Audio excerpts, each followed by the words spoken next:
দিল্লি পুলিশের পরিচয় দিয়ে ওই তরুণীকে ফোন করা হয় বলে অভিযোগ। পরে তাকে ভার্চুয়াল জিজ্ঞাসাবাদের জন্য মুম্বাইয়ের এক হোটেলে ঘর ভাড়া নিতে বাধ্য করা হয়। মুম্বাইয়ের তরুণীকে ডিজিটাল গ্রেপ্তার করে লক্ষাধিক টাকার প্রতারণার অভিযোগ। ডিজিটাল গ্রেপ্তারের ফাঁদে পড়ে 1,78,000 টাকা খোয়ালেন মুম্বাইয়ের এক তরুণী। অভিযোগ, বছর 24-এর ওই তরুণীকে দিল্লি পুলিশের পরিচয় দিয়ে মুম্বাইয়ের এক হোটেলে ডিজিটাল গ্রেপ্তার করে প্রতারকেরা। সেখানে প্রতারকদের দেয়া ব্যাংক অ্যাকাউন্টে 1,78,000 টাকা পাঠাতে বাধ্য করা হয় ওই তরুণীকে।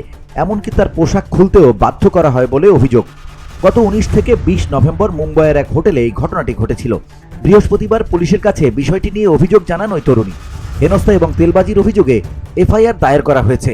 তথ্য প্রযুক্তি আইন এবং ভারতীয় ন্যায় সংহিতার একাধিক ধারায় মামলা রুজু করেছে পুলিশ। অভিযোগকারী তরুণী মুম্বাইয়ের এক বেসরকারি সংস্থায় কর্মরত। দিল্লি পুলিশের ভুয়ো পরিচয় দিয়ে তাকে ফোন করে সাইবার প্রতারকেরা। তরুণীকে জানানো হয় একটি আর্থিক প্রতারণার মামলায় তিনি অভিযুক্ত। অভিযোগ, একাধিক মোবাইল নম্বর ব্যবহার করে তরুণীকে ভয় দেখানো হয়। এমনকি ভার্চুয়াল জিজ্ঞাসাবাদের জন্য মুম্বাইয়ের একটি হোটেলে ঘর ভাড়া নিতেও বাধ্য করা হয় তাকে। এরপর হোটেলের ঘরে ভিডিও কল করে তাকে বিভিন্নভাবে ভয় দেখিয়ে হেনস্থা করা হয় বলে অভিযোগ করেছেন ওই তরুণী। তরুণীর অভিযোগ, ব্যাংক অ্যাকাউন্ট যাচাইয়ের নামে তার অ্যাকাউন্ট থেকে 1,78,000 টাকা হাতিয়ে নেওয়া হয়েছে। অভিযুক্তের শরীর শনাক্তকরণের কথা বলে তাকে বিবস্ত্র হতেও বাধ্য করা হয়েছে বলে অভিযোগ করেন ওই তরুণী। বৃহস্পতিবার মুম্বাইয়ের দহিসর থানায় তরুণী অভিযোগ জানান।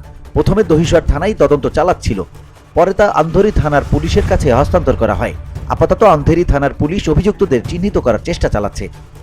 সাইবার প্রতারকদের কাছে এখন অন্যতম অস্ত্র হল ডিজিটাল গ্রেপ্তার। সম্প্রতি যে হারে ডিজিটাল গ্রেপ্তার বৃদ্ধি পেয়েছে তাতে উদ্বিগ্ন কেন্দ্র। প্রতারণার এই পন্থা নিয়ে দেশবাসীকে সতর্ক করেছেন প্রধানমন্ত্রী নরেন্দ্র মোদী। গত মাসে এই মন কি বাত অনুষ্ঠানে প্রধানমন্ত্রী জানিয়েছেন, ডিজিটাল গ্রেপ্তার বলে কিছু হয় না। দেশের কোনো আইনে এই ধরনের গ্রেপ্তারির কথা বলা নেই বলেও সাবধান করেছেন তিনি। এই ধরনের কোনো প্রতারণামূলক ফোন এলে অযথা ভয় না পেয়ে মাথা ঠান্ডা রেখে পদক্ষেপের পরামর্শ দিয়েছেন ভারতের প্রধানমন্ত্রী।